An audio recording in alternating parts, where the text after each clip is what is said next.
Nananatili ang suporta ni Police General Nicolas Torre III kay Pangulong Bongbong Marcos sa kabila ng pagkakasibak sa kanya bilang hepe ng Philippine National Police. Kinumpirma naman ng Malacanang na may iniaalok nga sa kanyang bagong posisyon. Pero tatanggapin ba ito ni Torre? Saksi si Chino Gaston.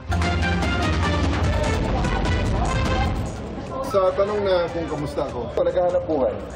Sa unang pagkakataon mula ng masibak sa pwesto, humarap sa media si dating PNP Chief General Nicolas Torre III.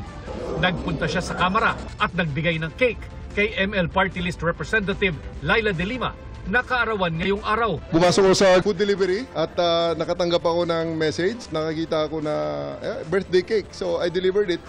Natanong si Torre kung disappointed ba siya sa pagkakasibak sa kanya. Well, so many things were said in the past days by other people. Pakinggan nyo na muna sila. I'm still composing my thoughts. I'm still composing my thoughts and I'll be making a statement in due time. Ayon kay Torre, wala siyang tampo kay Pangulong Bongbong Marcos na nag-utos sa kanyang pagsibak at nagtalaga sa kapwa Ilocanong si Police Lieutenant General Jose Melencio Nartates bilang officer in charge ng PNP. Hanap ka ng tagline. Look at me straight in the eye. Do I look like somebody who is bitter?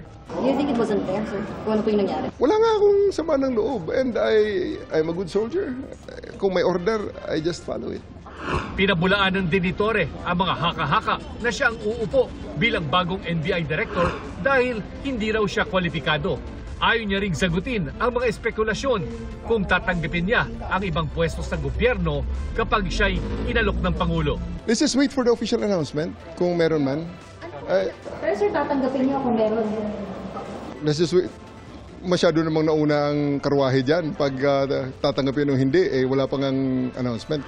Kinumpirma ng Malacanang na may inaalok na bagong pwesto kay Torre pero hindi sinabi kung ano ito. Saka na lang daw ito i-anunsyo kapag tinanggap na ni Torre. Si General Torre ay napakagaling na public servant at maaari po pa rin siyang magsilbi sa bayan. It has something to do with anti-corruption. So I'm telling you, the President still really believes in General Torre. Okay, it is still enough that he be given offered a position to fight corruption and to investigate corruption.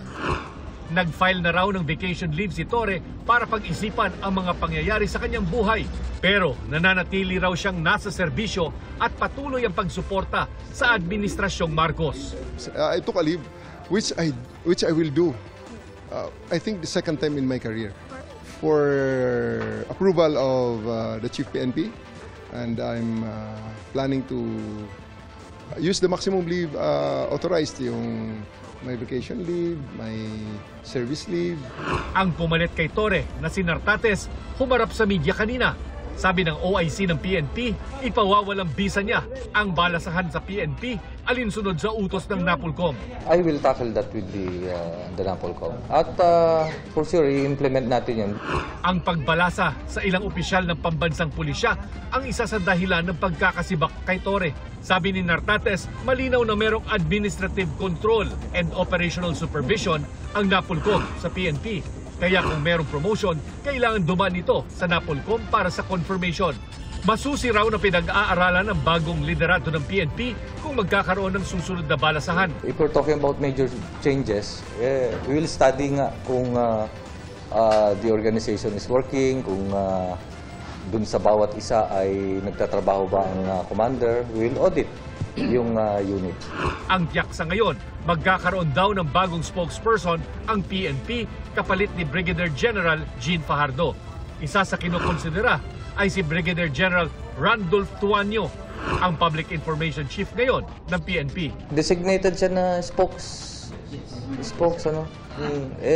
Nandito ang ating PIO, under naman yun doon dapat. Di parehas kami, yung OCPNP, Office of the Chief, merong spokesperson at merong PIO, parang iisa lang ata yun. Handa raw si Nartates na ipatupad ang mga nauna ng programa ni Torre. Sinabi rin ni Nartates sa panayam ng unang balita na sa ngayon ay nakatalaga si Torre sa Personal Holding and Accounting Unit o PHAU. Para sa GMA Integrated News, ako si Chino Gaston ng inyong saksi. Mga kapuso, maging una sa saksi. Mag-subscribe sa GMA Integrated News sa YouTube para sa iba't ibang balita.